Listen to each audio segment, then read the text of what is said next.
Hello all. So, మొత్తానికి మన బర్నీ గారైతే హౌస్‌లోకి వచ్చేసారు.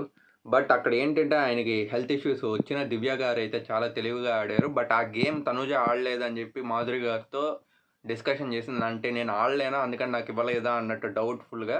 బట్ ఈవెన్ తో నాకు కూడా తను ఆడలేదు అనే అనిపించింది. మరి మీకేమనిపించిందో చెప్పండి.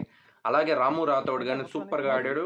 బట్ ఆ గేమ్‌లో ఏంటంటే ఫస్ట్ ఓల్డే తీసుకోవడం వల్ల గేమ్ అనేది వాళ్ళకి కొద్దిగా లేట్ అయింది. బట్ అదంతా గాని శ్రీజ స్క్రీనింగ్‌లో చూసేసేయడం వల్ల చాలా ఫాస్ట్‌గా చేసేసింది. ఇది కొద్దిగా నాకు అన్‌ఫెయిర్ లాగా అనిపించింది.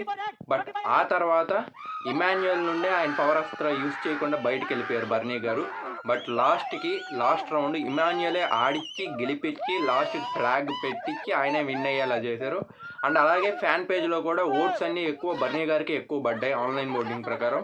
సో, 2 కూడా బర్నీ గారికే ఎక్కువ ఉండడం వల్ల బర్నీ గారు హౌస్‌లో అయితే కంటిన్యూ అవుతున్నారు. దీనిపై మీరేమనుకుంటున్నారో కామెంట్ బాక్స్‌లో